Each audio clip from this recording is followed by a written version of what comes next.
She scrubbed harder when the wind kicked up. Dust rode the hills in waves, but she didn't flinch, didn't pause, didn't even squint. Her tiny fingers were cracked from lye and cold water, and the wooden brush she dragged across the porch had worn smooth in her grip. Every board of that long, sun-bleached ranch house had seen her tears at one point or another, but not today. Today, she didn't cry. Today, she needed to finish before someone shouted. Because if she didn't, that man inside might send her back to the home. Her name was Ruthie. She was 8, maybe 9. She wasn't sure anymore.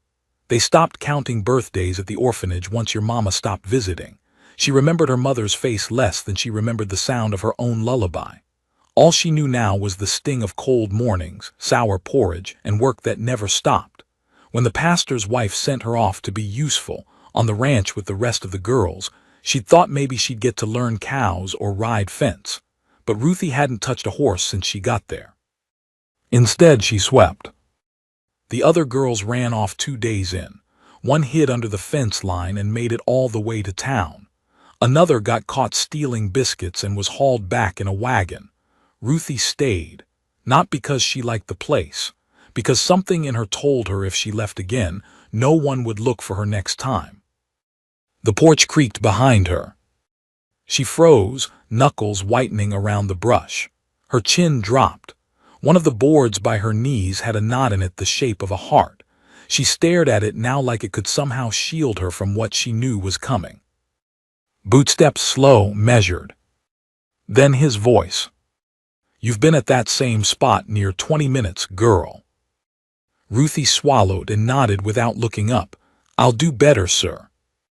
"You ain't supposed to be here at all. Thought you were headed back with the others." "I wasn't sent back." He said nothing for a long time. Then she felt the brush lift out of her hands. His shadow passed over her. "What's your name again?" he asked. She hesitated. "Ruthie." "Ruthie what?" I don't know, sir." That silence again, longer this time. When she finally looked up, she saw him proper. She hadn't before. Not really. The man who owned the ranch, Colt Townsend, wasn't the kind who loitered or made conversation. He ran the place with 2 ranch hands and a permanent frown. The only reason she even knew his name was because someone had whispered it that first morning when the wagon dropped her off. They said he'd lost his wife in a barn fire, that he didn't speak to God anymore, that he didn't speak to anyone, unless it was to issue orders. And now he was staring down at her with those gray, worn-out eyes like she was a stray mutt he didn't quite know what to do with. "You eat today?" he asked finally. She shook her head. "No, sir." "Why not?" "I didn't want to take more than was mine." The men were still at the table. His mouth twitched like he wanted to say something but didn't know what. Then he turned and walked back inside. Ruthie waited. She didn't dare move. Then a sound, quiet but clear. A plate placed on the porch beside her, a biscuit still warm. She didn't know what to do. She stared at it like it might vanish if she blinked too long. "You gonna eat or stare at it till it cools?" His voice came from inside the house. She grabbed it in both hands and nodded even though he couldn't see her. "Thank you, sir." The door shut again. That night the bunkhouse was empty. The other girls were gone. Ruthie curled up on a pile of hay in the tool shed and tried not to cry. She stayed. She hadn't run, but she didn't know what that meant yet. The next morning she swept again. No one came out, not even the men. Around noon she saw him on horseback near the far gate. He didn't wave, but he looked at her, just once, and that was enough to keep her sweeping. 2 days passed like that. Then 3. Then a week. She did more than sweeping now. She started feeding the chickens when the older hand threw his back out. She learned how to mend torn feed sacks.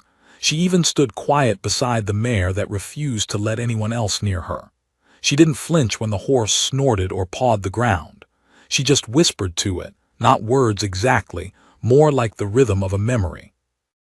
Colt watched her sometimes, not close but enough. One morning she found a pair of boots by the shed door. Not new, but not full of holes either. her size.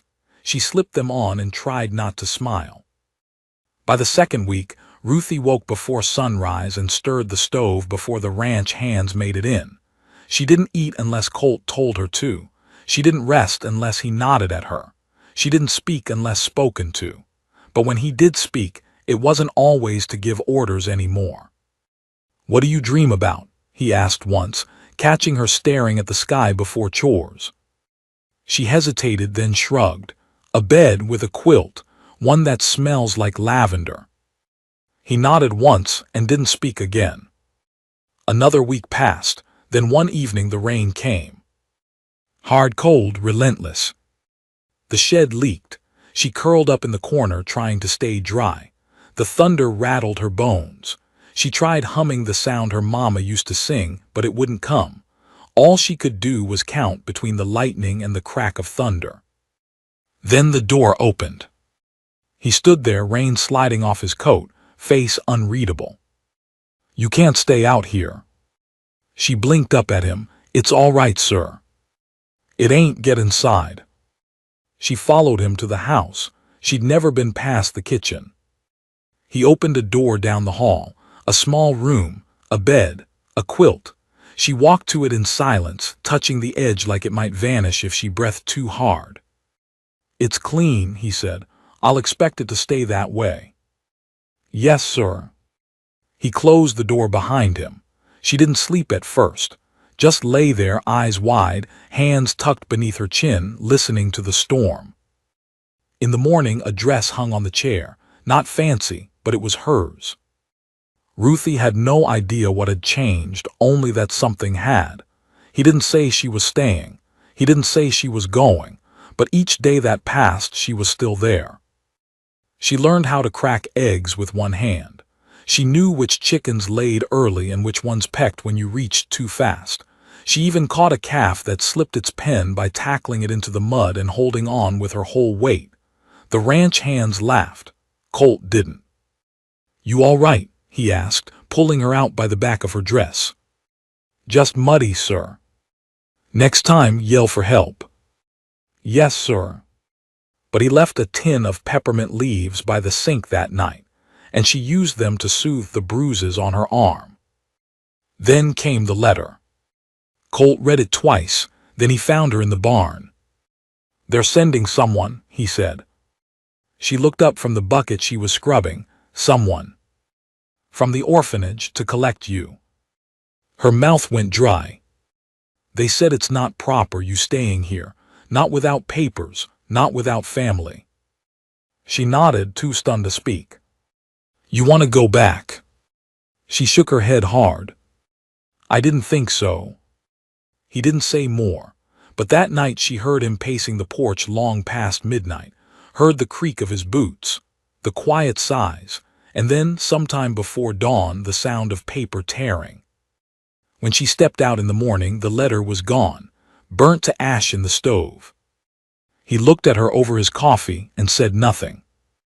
But when the horse kicked a rail loose that afternoon, and she scrambled to fix it with her small hands blistering from the rope, he came over, lifted her up in one arm and said, not unkindly, "You're not going anywhere, Ruthie." And she cried, not loud, just enough that he noticed and didn't say a word. The sky turned red that evening, bleeding color across the hills like it had something to warn them about. Ruthie stood by the fence, fingers curled around the top rail, watching the wind drag dust across the grass. Something in her gut was tight. She didn't know why, but it always tightened before something changed. That had been true her whole life. And it didn't matter how quiet the ranch seemed, how warm the quilt was, or how many days had passed since she last feared the dark, something was coming. And she could feel it. Inside, Colt Townsend stood in front of the fire, the letter he'd burned still echoing in his mind. He hadn't told her everything. He hadn't told her that someone wasn't just coming, they were demanding she be returned. Said she was wrongfully placed, said she wasn't listed on any official orphanage ledger and that she'd been brought out there by mistake. He'd burned the letter, yes, but the man who wrote it wasn't going to stop with parchment. He was coming in person, a marshal, and he was bringing proof. Colt hadn't said a word of it to Ruthie. She was outside every morning before the rooster crowed. She swept, she fed. She gathered eggs and folded her own laundry without ever needing a word. She didn't ask for toys. She didn't ask for stories. All she ever asked for was to stay, and he hadn't said yes. But he hadn't said no either. He hadn't known what to say. He couldn't remember when it shifted. Maybe it was the way she curled her arms around a sack of flour that was too heavy for her, refusing to let go until it made it inside. Maybe it was when she told the ranch hand not to swat the horse too hard, even though the animal had kicked her. Or maybe it was just the way she looked at him when she thought he wasn't watching, like she was hoping she could disappear into the ranch so fully she'd never be sent away again. He saw her now from the window, her dress too thin for the cold, her arms pale against the wooden rail, eyes scanning the distance like she was waiting for someone to take it all away. Colt clenched his jaw and stepped outside. "Wind's kicking up," he said. Ruthie nodded but didn't turn.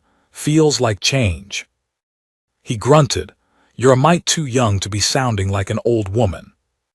She glanced back, almost smiled. "You feel it too."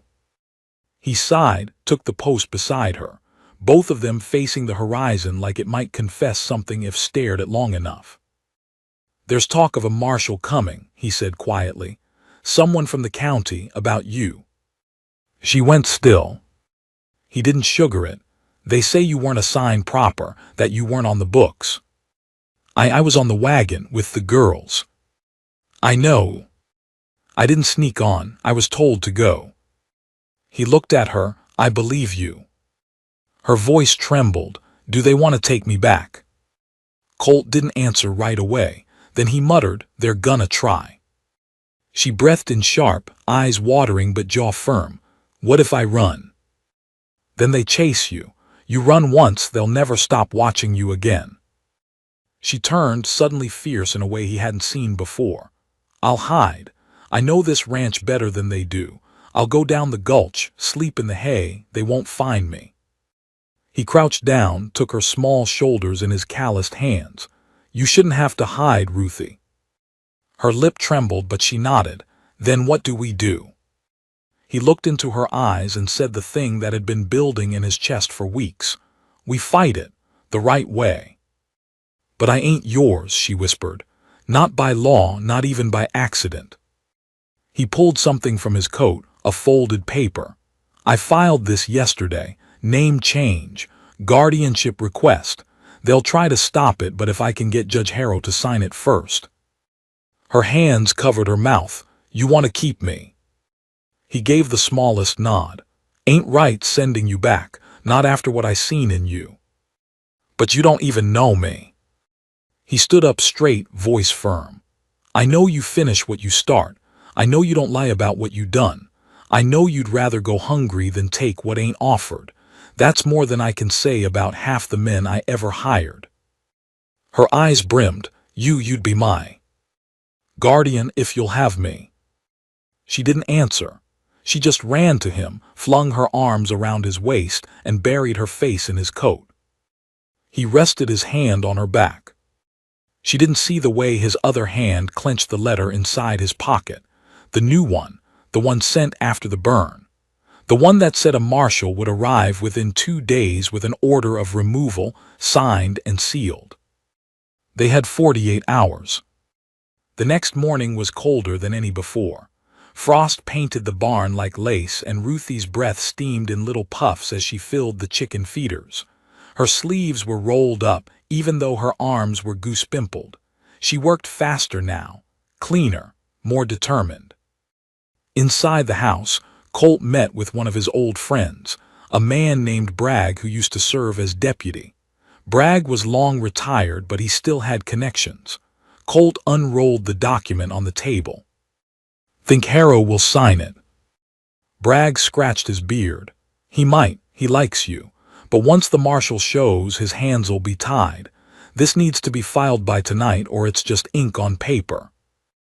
"I'll write it in myself." "And leave the girl alone. She's stronger than she looks." Bragg narrowed his eyes. "She may be strong, but she's a child. You ride into town and something goes wrong, she's alone. Colt looked toward the window. Ruthie was hauling feet again, boots caked in mud, face set with that stubbornness that made her look far older than she was. "I don't have a choice," Colt said. That night, Ruthie saw him packing the saddlebag. "You're leaving?" she asked. "Just till morning. Got to deliver something important." She nodded slow. "Promise you'll come back." He knelt. "You got my word." Ruthie hesitated. "They might come early." "They won't." "But if they do, if someone comes, should I hide?" He looked at her long, then pulled a small wooden carving from his coat. A horse. It was rough, clearly handmade, with grooves where he'd whittled too deep.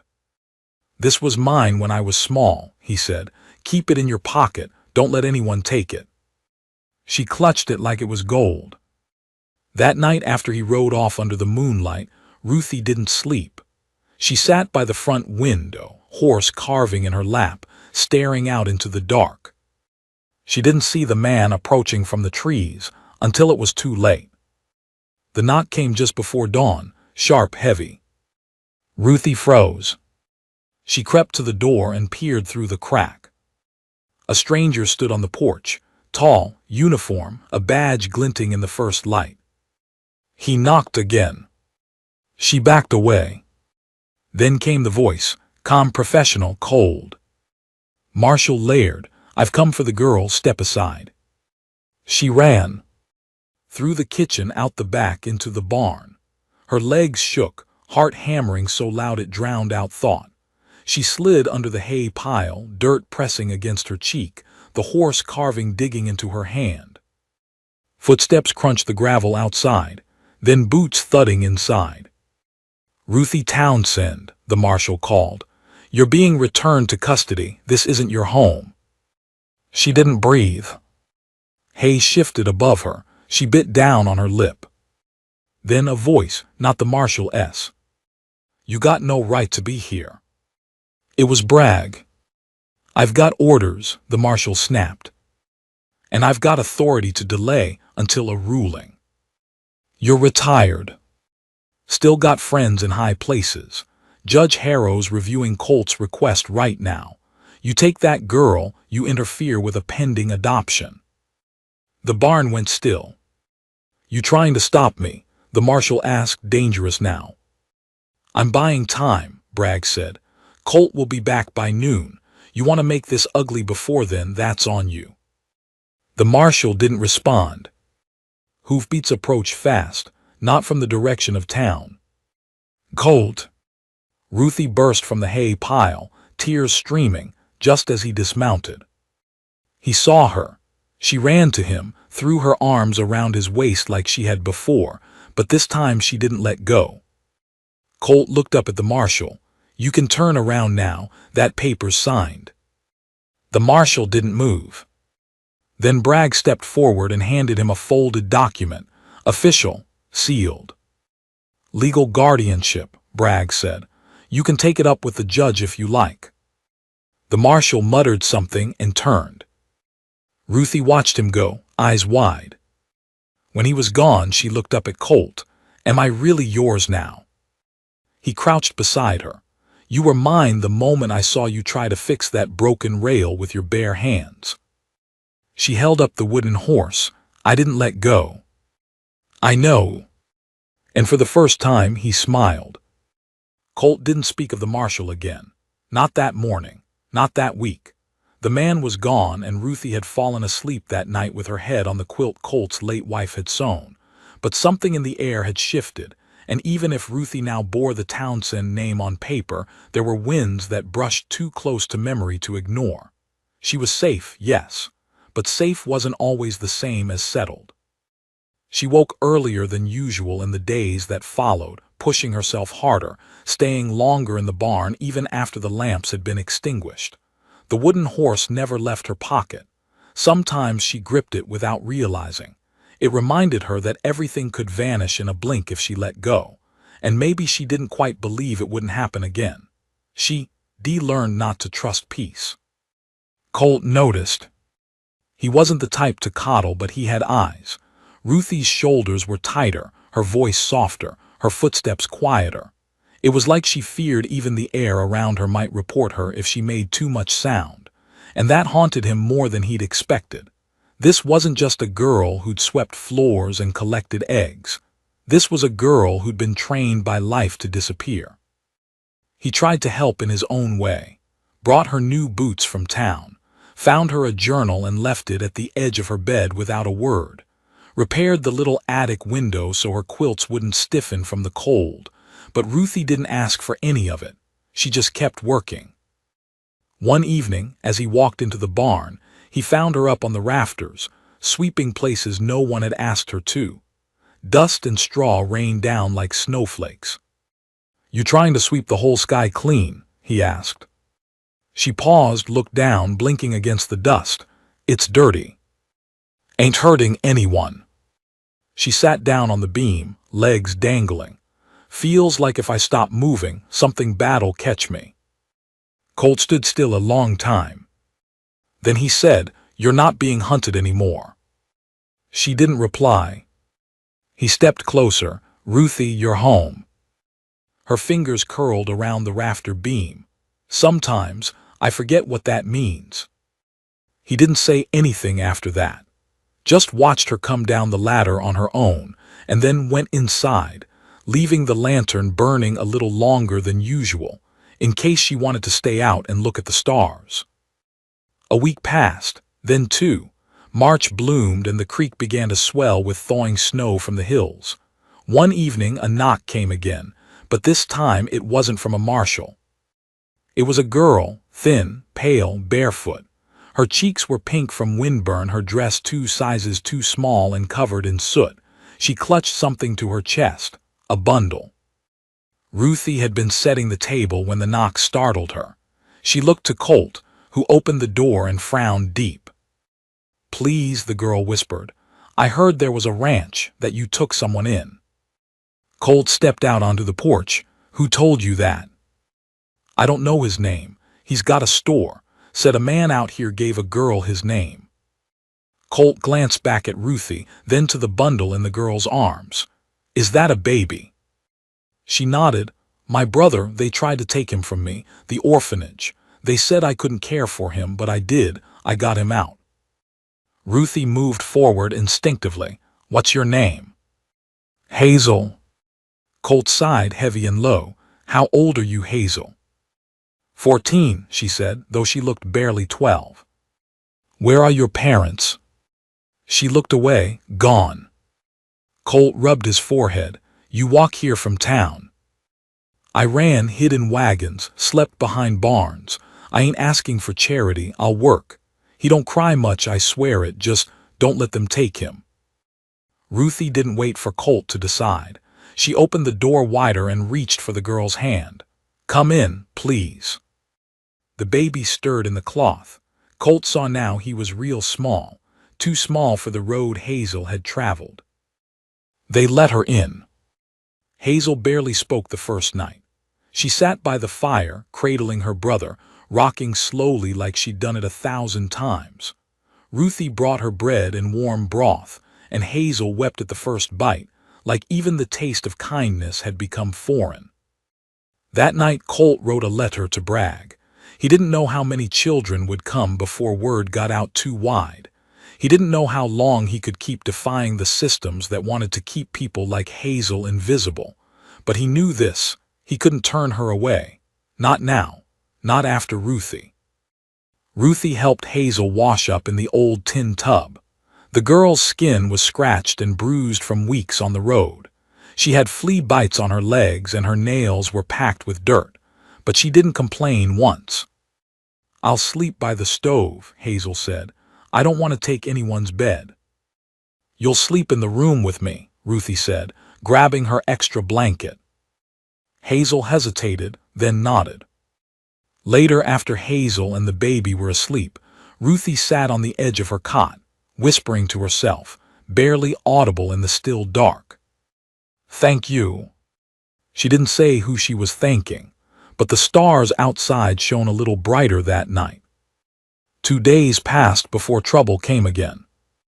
This time it was a woman, matron of the old town orphanage. Sharp jaw, high collar. She came riding with 2 men and a wagon, ready to collect Hazel and the child like cattle. "You're harboring a runaway," she told Colt. "She's a child," Colt replied. "She's under our care, and the baby is an unregistered dependent. You're interfering in state guardianship." "I filed papers," Colt said calmly.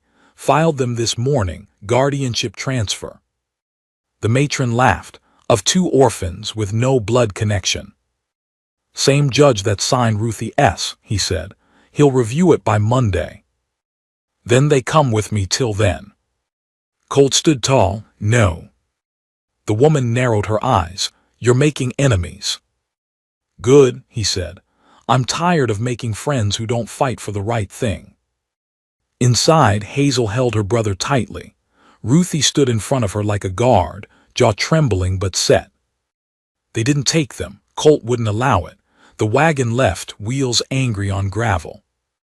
But that night, as the girls tried to sleep, a stone smashed through the window. Colt was already running before the second hit.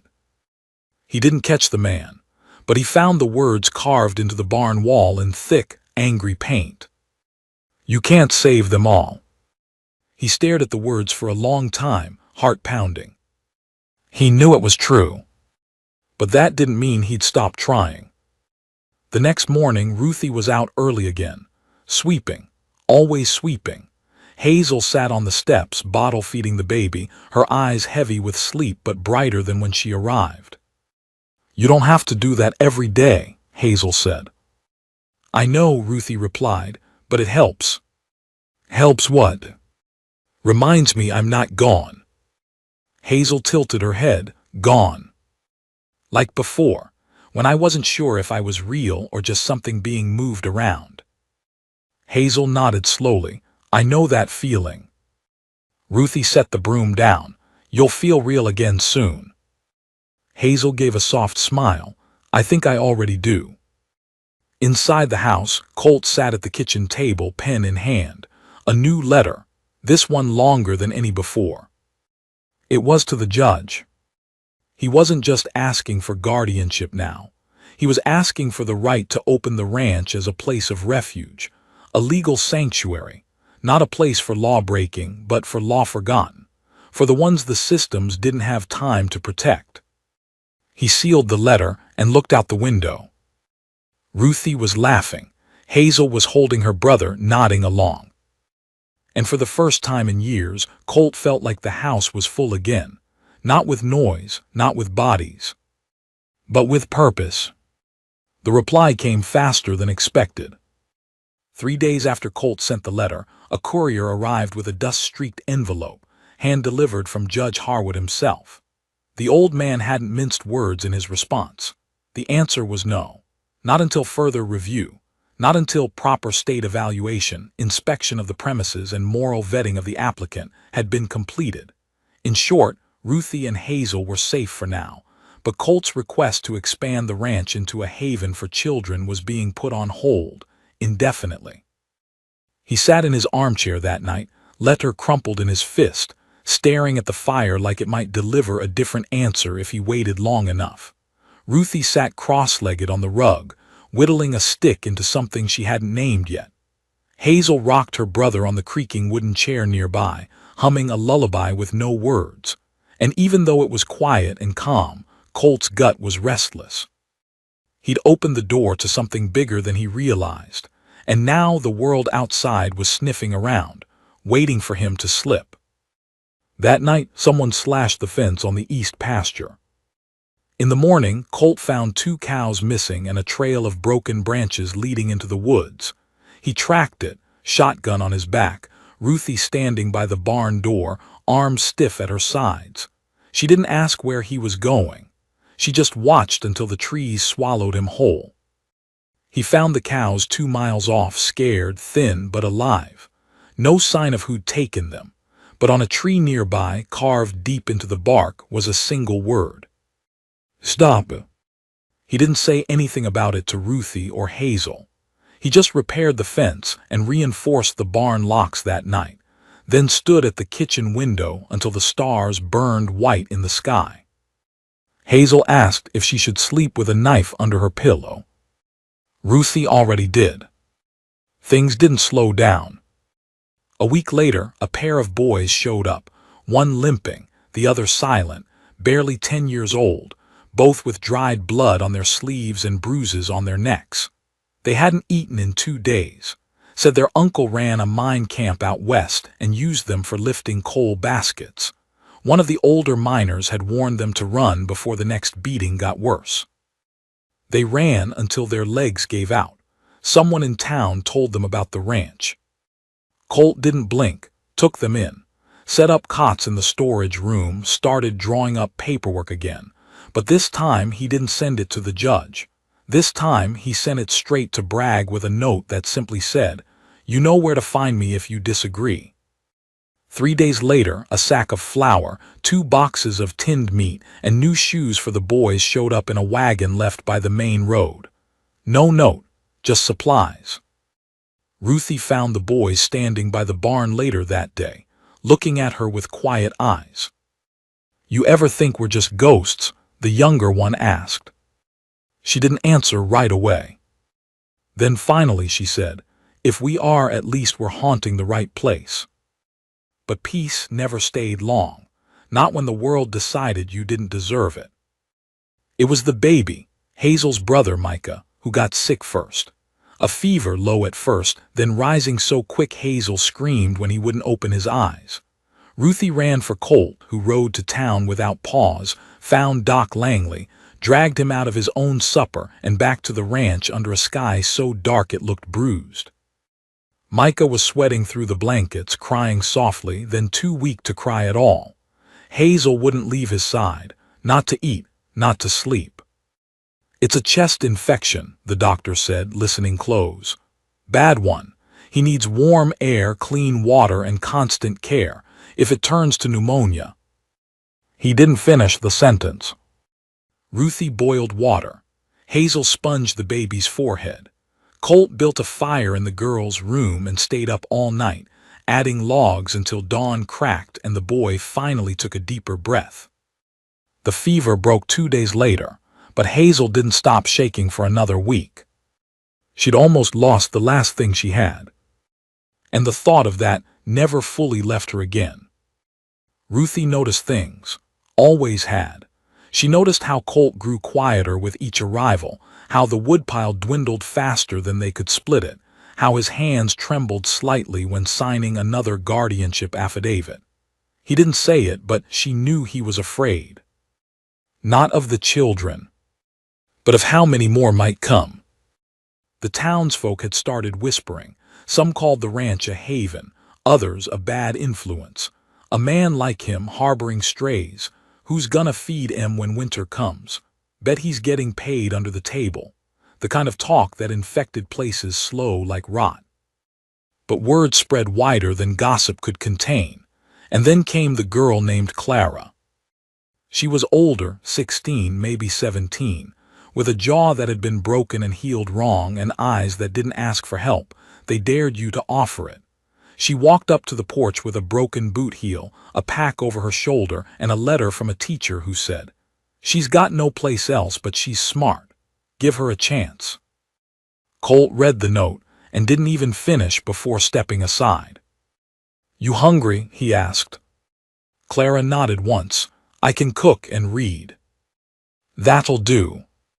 She took over the kitchen like she'd always lived there, swatted Colt's hand away from the stew, started teaching Hazel to write cursive and helped the boys memorize arithmetic without them realizing it was school. She didn't say where she came from. She didn't need to. Her silence spoke volumes. But that night, Ruthie saw her sitting alone by the barn, looking up at the stars like they'd wronged her. "I used to believe in wishes," Clara said without looking. "You don't anymore." Clara shook her head. "Some girls don't get those." Ruthie sat beside her, the old wooden horse still in her pocket. "Then we make our own." Clara didn't smile, but she leaned closer. And that was enough. It was too many now. 7 children, 1 man, a house meant for half that. Colt started building bunks in the hayloft. Ruthie helped, so did Clara. Hazel watched Micah while the boys dug trenches for drainage. No one complained, but the days felt heavier. Meals stretched thinner. Boots passed from one to another. Winter was only a breath away. And then someone came back. Not a child. A man. The same man who'd carved "Stop" into the barn tree. Colt found him out by the east fence one morning, holding a torch. "What do you want?" Colt asked, shotgun at his side. The man looked over, tired, scruffy. "You think you're saving them?" "I know I am." The man kicked at the dirt. "You're drawing them here. They're leaving places we control. We can't have that." "You mean orphanages, labor camps?" "Structure," the man replied. "You mess with that, people get nervous." Colt stepped closer. "You light that torch, I'll bury you where you stand." The man smiled, slow and hollow. "They'll come for you eventually, they always do." And he walked away. Didn't even look back. Colt didn't sleep that night. Neither did Ruthie. She kept thinking about what he'd said. "They'll come for you." That "they" didn't have a name, but it didn't need one. It was the world, the law, the system that let her be tossed from one broom closet to another for most of her childhood. She walked down the stairs at midnight, found Colt sitting by the unlit fire. "I won't let them take this place," he said before she could speak. "I won't let them take us." He looked over. The lines around his eyes were deeper now, tired but resolute. "You're not a stray," he said. "I know." "You're not property."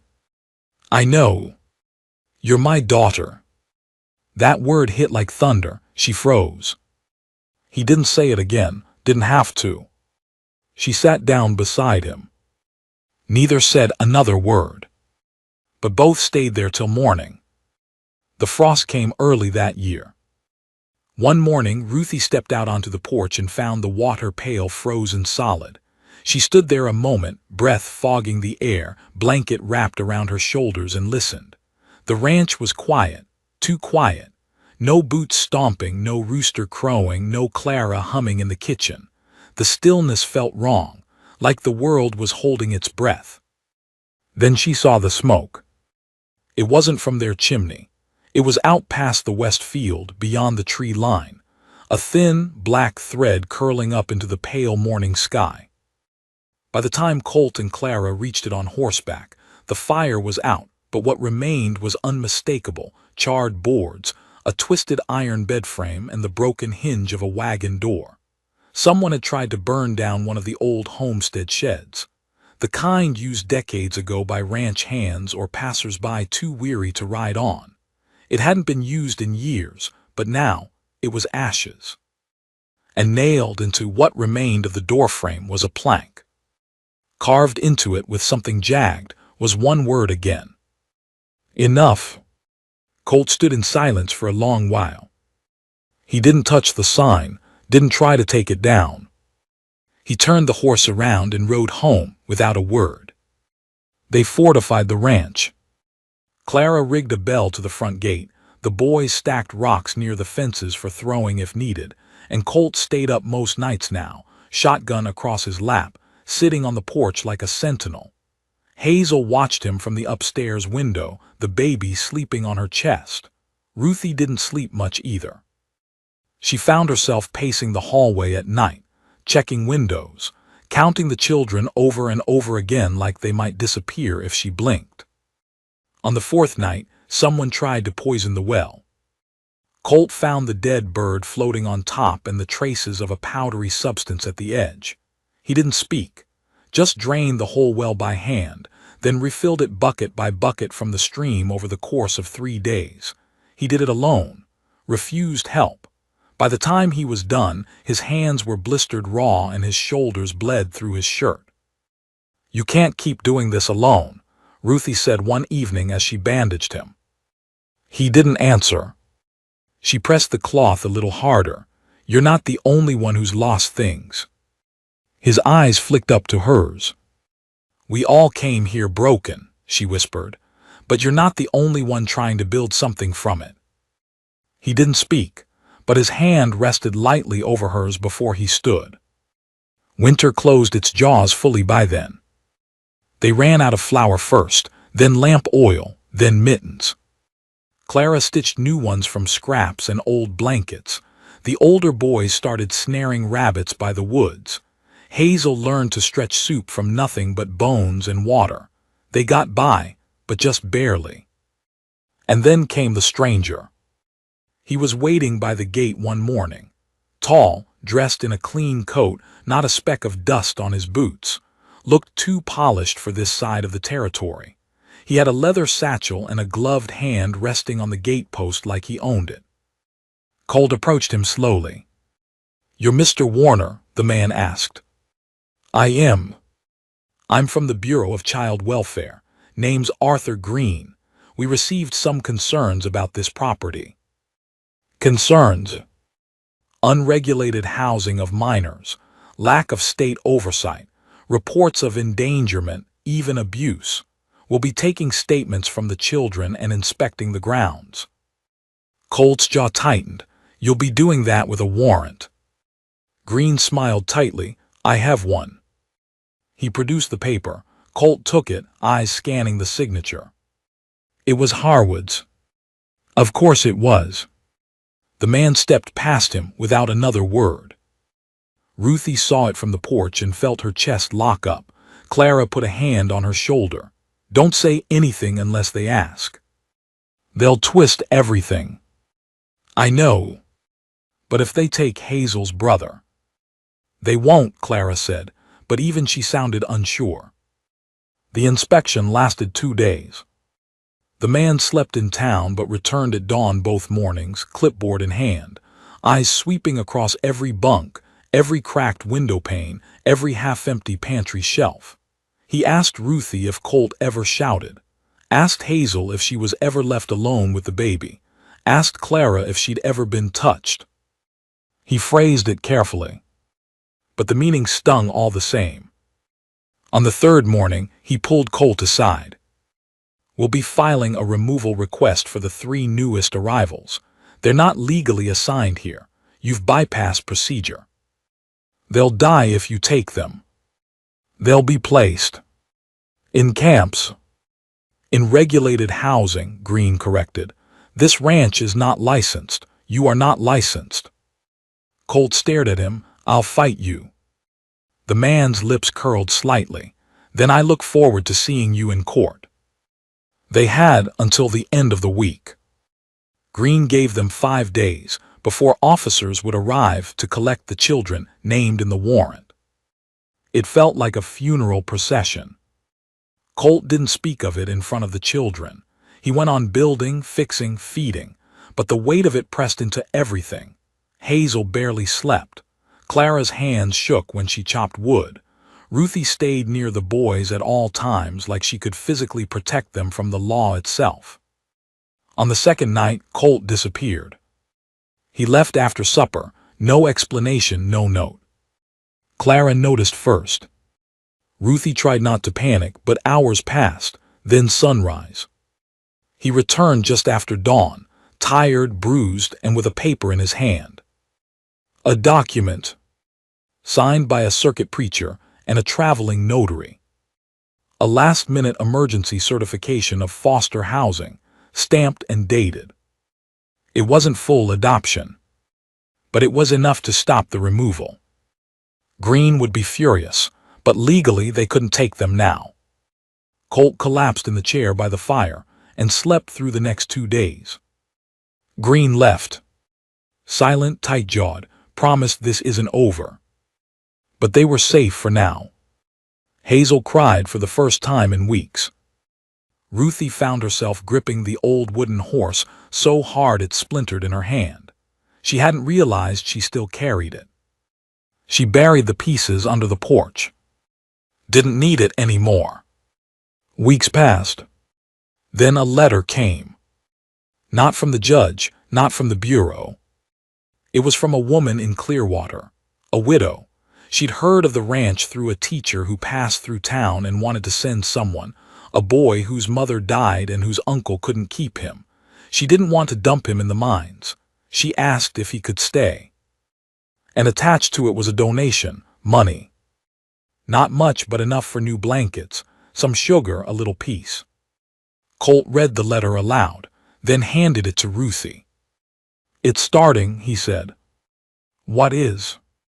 "The real work." That night Ruthie stood outside, looking over the land. The fields, the sky, the way the frost glittered like spilled salt. Clara stepped out beside her. "You think they'll come again?" she asked. "They always come," Ruthie said, "but we'll be ready." And beside her, Colt stood quietly. Not with a weapon, not as a guard. Just a man who'd built something from ashes. And who knew it was worth protecting. The snow came late that year, heavy and fast. It blanketed the ranch overnight, sealing windows and softening every edge of the world. From inside the kitchen, Ruthie watched the fence posts vanish beneath drifts as high as the chicken coop. Smoke curled from the chimney, warmth inside, but outside it was all white silence. The children were pressed against the panes, pointing, laughing, making fog clouds on the glass. Hazel tried to lead the little ones into a circle for hot cider, but their excitement made it impossible. Her brother, small and determined, had already slipped outside with a bucket on his head, pretending to be a soldier. Clara chuckled softly from the hearth, darning socks by the fire. "I'll give him 5 minutes before he starts shivering and cries to be let back in." But Ruthie wasn't smiling. She stood behind Hazel, watching the same path leading away from the house, the same trail they'd all come from, the same gate Colt had fortified months ago. There was no movement, no shadow, no sign. Still, she felt something. Not dread, not quite, but the feeling you get before a story changes again, even if you don't know how. It started with the baby. He coughed all through the night, deep, rattling coughs that woke every child in the bunkroom. Hazel held him upright, swaying on the edge of her bed, rocking him with her eyes hollow from fatigue. Ruthie came in with a warm cloth and a jar of honey, but it didn't help much. By dawn, the baby's lips were pale, and his breathing came in gasps. "We have to get him to a doctor," Clara said. "That's croup if I've ever heard it." "There's no doctor for miles," Ruthie reminded her, "and the pass is buried in snow." Colt, already pulling on his coat, didn't say a word. He took the baby from Hazel, wrapped him tightly, and went to the barn. "What're you doing?" Clara called after him. He was hitching the sleigh, the old one they used in emergencies. "I'll make it through," he said simply. "Clearwater's 4 hours with good pace. I'll be back by nightfall." "You won't make it through that pass," Clara snapped. "Not with the drifts up past the wheel rims." "I'll dig if I have to." Hazel came stumbling out into the snow, sobbing now. "No, no, please, I can't let him go with a stranger. He needs me. Please don't take him, please don't." Colt turned. He walked over to her, placed a heavy hand on her shoulder, and looked her dead in the eyes. "He'll come back to you, I swear." She nodded, too stunned to speak. And just like that, he was gone. Sleigh cutting through the snow. Baby bundled close to his chest. The wind rising behind him like a chorus of warnings that wouldn't be heard. He didn't return by nightfall. Clara kept a candle burning in every window. The older boys were stationed outside, clearing snow every 20 minutes so they could see the road. Ruthie watched the horizon until her eyes stung. Hazel didn't speak. She just stood at the foot of her bed, eyes fixed on the door, lips moving soundlessly as she prayed. Midnight came. No sign. Dawn came. Still no sign. Then hoofbeats. Clara ran to the porch, still tying her shawl. But it was Colt. It was the town sheriff. He looked grim as he dismounted, waved someone forward. A tall man stepped from behind him. Ruthie froze. She knew that face, the pinched nose, the slanted jaw. Hazel's uncle. The one who tried to give her away for a sack of flour. The one who beat her brother bloody before Ruthie found them. Hazel stepped out just then, saw him, and stopped cold. The uncle smiled. I heard the baby's sick. Shame, thought I'd come help, family after all. Hazel took a slow step back. The sheriff cleared his throat. Look, ma'am, I know it's messy, but he's blood. He filed a claim, wants the boy back, says he never gave full custody. Because he never had it, Ruthie shouted. He dumped them like garbage. Be that as it may, the sheriff said. The law says blood has a right. No, not this time. The voice came from behind them. Cold. Soaked through, pale, frost on his lashes. But alive. The sleigh was just behind him, the baby tucked safe in his arms. You don't get to take him, Colt told the uncle. Not now, not ever. Don't think you can stop me, the man growled. I already did. Yesterday. Filed for legal protection in Clearwater. Got emergency guardianship. Got a statement from the doctor. Got it signed, sealed, and filed. He stepped forward, handed the sheriff a paper. And I brought witnesses. From the sleigh, 2 men stepped down. One the preacher, the other the same traveling notary who'd helped months ago. The sheriff read the paper, read it twice. Then he turned to the uncle. You're done. The man's face crumpled. He tried to swing, but Colt didn't flinch. He blocked the blow, grabbed his coat, and shoved him back toward the fence. If you ever come back here, Colt said low, you won't walk away. The man spit into the snow, but didn't argue. He mounted up, snarled at Hazel, and rode off. The sheriff tipped his hat to Ruthie. You've got friends in good places, he muttered. Then he was gone too. The baby recovered. Slowly but surely. Hazel stayed up with him every night, holding him, humming songs Ruthie had never heard. Songs about stars and windows and a mother that would come back someday. Ruthie never asked what they meant, just listened. On the 3rd day, the baby opened his eyes fully. And smiled. Hazel wept so hard Clara had to take him from her, just to keep him from choking on her tears. By spring, everything changed. Letters came every few weeks now. Townsfolk writing in, women who heard about the ranch and wanted to send children or help. Some sent clothes. Others sent canned peaches or boots or even books. A schoolteacher offered to spend her sabbatical tutoring the children free of charge. A young carpenter came just to build better bunks. The house grew. They added rooms, made a separate kitchen, put in real stairs instead of the old ladder. The barn got a 2nd level. The well was sealed with a stone cover and a crank pump, easier for the little ones to handle. And then came the boy with the limp. He was dropped off by a passing stagecoach, no letter, no warning. Just a satchel and a half-eaten apple in his coat pocket. Couldn't be more than 9. Didn't speak for the first week.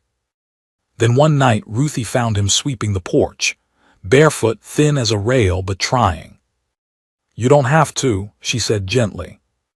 He looked up, eyes dark and wide.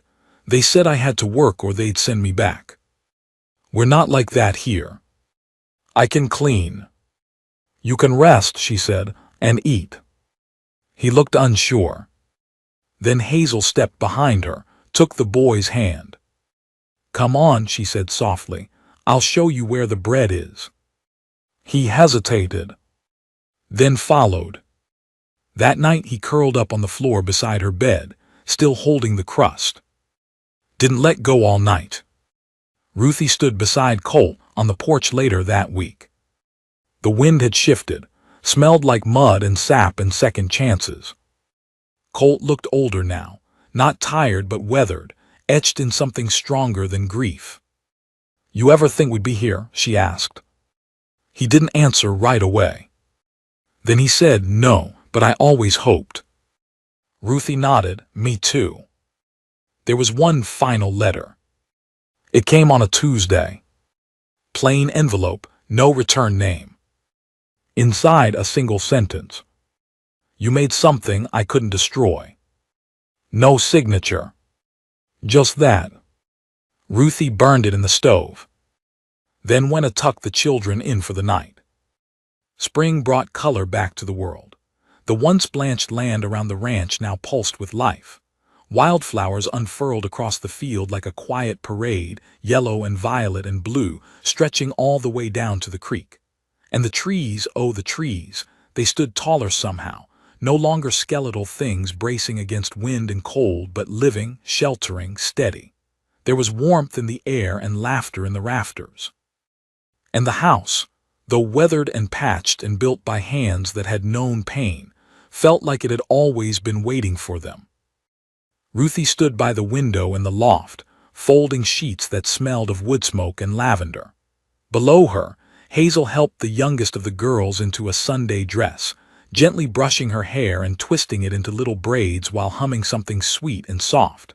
The baby, now crawling and quick, made his way across the floor with determined little grunts, reaching for a toy someone had carved from a branch. In the yard, Colt was hammering the last plank into a new porch rail, while the older boys raced with pails to the creek, arguing over who was fastest, who'd done the most chores, who'd found the birds nest up in the eaves first. Ruthie watched all of it, her heart so full she thought it might press against her ribs and burst. She hadn't expected this. Not any of it. Not the change in Hazel's face, once taut with worry, now bright with something stronger than peace, purpose. Not the way Colt spoke softer now, or how he held every child like they were made of story and starlight. And certainly not the way the house itself felt transformed, like every nail and beam had soaked up something sacred from the ones it sheltered. But even with all the joy blooming around them, she knew they weren't through the hardest parts. Not yet. Because a letter had arrived. Not from the uncle this time. Not from anyone they could name. It came folded into a newsprint scrap, tucked into the bottom of a sack of flour delivered by a merchant from 5 towns over. The merchant claimed he hadn't known it was in there, just bought a batch of sacks from a supplier in Dry Hollow and hadn't checked them. But the note inside had Hazel's name on it. Just her name, written in a spidery hand. And inside, 3 words, I am coming. Ruthie said nothing at first, just held the paper, reading it over and over, hoping it would change. But Hazel found her in the pantry that night, her eyes hollow. You read it too, the girl whispered, didn't you? Ruthie slowly nodded. Hazel's voice shook. What do I do? You tell me who it might be. Hazel didn't speak for a long while. Then finally she sat down on a sack of beans and said, My mother had a brother, worse than the uncle, but he disappeared before we were born. Mama said he was the one who taught my uncle everything bad, said he left the territory after robbing a church and never came back. But sometimes I think I saw him, in dreams. Ruthie listened, silent. Hazel's hands clenched in her lap. He's the only one I never told you about, because even saying his name used to make my mother shake. She said if he ever came back, we'd have to run. But I don't want to run, not now, not after all this. You won't, Ruthie said gently. You're not a child running from danger anymore.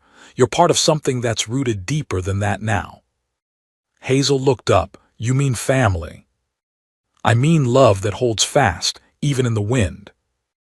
That night, Colt bolted the doors and loaded the rifles. I don't want to scare the children, Ruthie told him.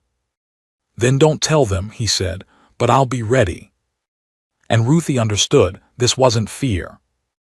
It was protection. Quiet, watchful, unyielding. Days passed. Nothing happened. No strangers appeared on horseback, no dust trails on the horizon, no notes, no news. But tension hung in the house like a fog. Ruthie caught Clara double-checking the locks at night. Colt stood outside after dusk longer than usual, just watching the road. Hazel jumped every time the wind slammed the barn door shut. Still, the children noticed little. They played, they read, they helped with chores. The baby began to walk, clumsy steps between Hazel's knees and the wooden cradle. The boy with the limp smiled more now, sometimes even laughed. At night, he curled up beside Hazel's bed, whispering prayers under his breath. Then on a Sunday morning, as they prepared for church, a knock came at the door. Colt opened it slowly. A man stood there, tall and thin, with eyes like cold nails. He wore a black duster and boots so clean they didn't seem made for walking dirt. His hat cast a shadow over most of his face. But Ruthie saw it in his jaw, the same slant as Hazel's. "I'm here for the girl," he said. Colt didn't blink. "You're not." "I've got papers," the man said, producing a folded stack from his coat, "signed by the judge in Dry Hollow." "We're not under Dry Hollow jurisdiction," Ruthie replied, stepping into view. The man's eyes flicked to her. "And you are." "The one who raised her, the one who stayed, the one who didn't vanish when she was born." He smirked. "This ain't about sentiment, it's about blood, and I got it, she's kin." Colt took the paper, read it slowly, then tore it in two. "You'll leave now," he said calmly. The man's voice went low. "You think paper's the only way I get what's mine?" "She's not yours," Hazel said from behind them. She'd come to the door without sound, her brother clutching her skirt. "She never was," Hazel continued. "And if you try to take me, you'll have to fight all of us. Not just Colt, not just Ruthie, all of us." The children had gathered behind her now, silent, staring. Even the baby cooed from Clara's arms. The man's mouth curled into something bitter. "You think you scare me, girl." Hazel stepped forward. "No, I think I pity you." And she did. In that moment it was clear. He didn't come for love. He didn't even come for hate. He came to reclaim something he thought belonged to him simply because of blood. But blood, Ruthie had learned, didn't make a family. Love did. Roots did. Choices did. And this man had made his. So Ruthie closed the door, locked it behind her, and the man walked away. Without a word. Without a fight. Without a claim. That spring, Hazel planted a peach tree. Right by the fence, near the spot where she'd once swept in silence, just a shadow of a child lost in too much world. She planted it with her hands deep in the soil, her sleeves rolled high, her brother helping pat the dirt flat. Colt came behind her, placed a stone ring around the trunk. Ruthie brought water. Clara tied a ribbon around the sapling. The children watched, wondering what it all meant. Hazel looked up at them, hair loose and sunlit, and said, "Something new starts here." Years passed. The peach tree grew tall. And every spring, when the blossoms bloomed, Ruthie would sit beneath it and tell the newest children how it all began. She'd point to the barn, the bunkhouse, the porch. She'd speak of nights cold with fear and mornings warm with hope. She'd speak of the girl with the broom and the man who came to steal joy and failed. She'd speak of Colt, who'd found purpose again. Of Clara, who patched more than just clothes. Of Hazel, who'd once whispered prayers with no answer, and now had a whole world around her blooming. And she'd end the story the same way, every time. She swept this whole ranch once, alone, thinking no one would see her, but someone did, and that changed everything. Then the children would ask what happened next. And Ruthie would smile. "This," she'd say, "this is what happened next. A home. A family. A legacy of love. Made from dust and pain and grace. And held together by hands that never let go."